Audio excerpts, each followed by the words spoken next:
Welcome to our channel learn from home. बच्चों, आज हम पढ़ेंगे वृद्धि संधि। इस वीडियो में हमने वृद्धि संधि के बारे में बताया है। यह वीडियो विशेष रूप से हमने ऑनलाइन पढ़ाई कर रहे बच्चों को ध्यान में रखकर बनाई है। इस वीडियो में आपके वृद्धि संधि से संबंधित कॉन्सेप्ट क्लियर होंगे। तो चलिए शुरू करते हैं। वृद्धि संधि। यदि अ या आ के बाद ए या ऐ आए तो उसे ऐ हो जाता है। अ या आ के बाद ओ या औ आने पर औ हो जाता है। इसको हम इस तरह से भी समझ सकते हैं।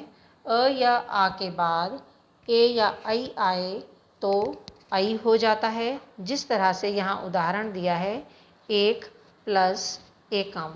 एक में क में अ है और एकम में ए आने से ऐ बन गया। यहाँ पर एक कई कम।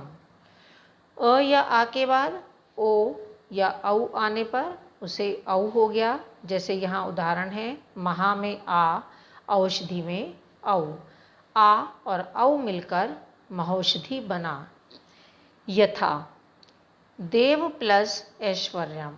बच्चों, जैसा कि आपको यहाँ दिखाई दे रहा है, देव में व में अ है और ऐश्वर्य में ऐ का प्रयोग है।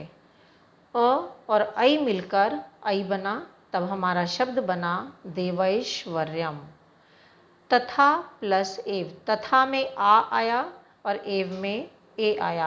आ और ए मिलकर ऐ बनेगा तथैव। और यहाँ हमारे स्वर हैं तथा का आ और एव का ए, हमारा मिलकर बना ऐ। मम एकह। मम में म में अ है और एकह में ए। जिस तरह आप यहाँ स्वर से समझ सकते हो, अ और ए मिलकर ऐ बना, तब हमारा शब्द बना ममैकः। मम प्लस औदार्यम। यहाँ मम में अ और औदार्यम का औ मिलकर औ बनेगा, तब हमारा शब्द बनेगा ममौदार्यम। तत्र प्लस एव। तत्र में अ और एव में ए, हमारा मिलकर बना ऐ, तब शब्द बनेगा तत्रैव। तो बच्चों, आपने देखा यहाँ पर अ या आ के बाद जब ए या ऐ आता है तब ऐ हो जाता है और ओ या औ आने पर औ हो जाता है। अब यहाँ पर हम विच्छेद करेंगे। यहाँ शब्द दिया है विनैव। अब यहाँ दो शब्दों का जो मेल है उन्हें अलग अलग करेंगे, तब हमारा शब्द अलग होंगे। विना प्लस एव। विना में आ है और एव में ए। आ और ए मिलकर के ऐ बनते हैं, इसलिए यहाँ विनैव है। बच्चों, हम ऐसे भी समझ सकते हैं, जब यहाँ ऐ की मात्रा आ रही है तो इसका मतलब है यहाँ पर वृद्धि संधि हो रही है। इसी तरह से महोगह, औ जो हमारा बनता है वृद्धि संधि में ही बनता है। इससे हमें विच्छेद करने में भी आसानी होगी। महोगह में अ या आ। अब मह शब्द तो होता नहीं है, महा शब्द होता है, इसलिए हम यहाँ महा लिखेंगे और ओघः लिखेंगे।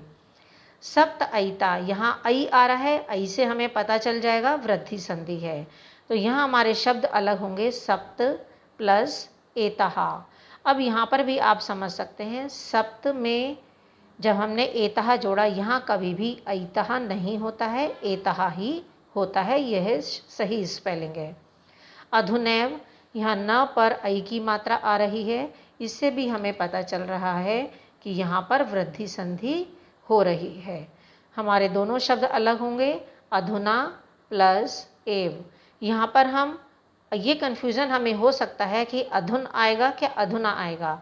अधुन कोई शब्द नहीं होता है, अधुना ही शब्द होता है। अधुना माने अब, इसलिए यहाँ सही शब्द अधुना और एव माने ही। सहसैव। यहाँ पर ऐ की मात्रा आ रही है, इससे भी हमें पता चल रहा है कि यहाँ वृद्धि संधि है। यहाँ पर शब्द अलग करेंगे, सहसा प्लस एव। आपको यहाँ पर भी ये कन्फ्यूज़न हो सकता है कि यहाँ सहस तो नहीं होगा। सहस कोई शब्द नहीं होता, बल्कि सहसा शब्द है और इसका अर्थ होता है अचानक। एव माने ही। सहसा प्लस एव, तब हमारा शब्द बनता है सहसैव। तो बच्चों, आपने देखा होगा कि इन ऐ और औ की पहचान से ही हम पता लगा सकते हैं कि यहाँ पर कौन सी संधि है। जैसे ऐ यहाँ आ रहा है और यहाँ औ आ रहा है। इसका अर्थ है यहाँ पर वृद्धि संधि का प्रयोग हो रहा है। बच्चों, आपको वृद्धि संधि समझ आ गई होगी, तो आप लाइक करिए और चैनल को सब्सक्राइब करिए। धन्यवाद।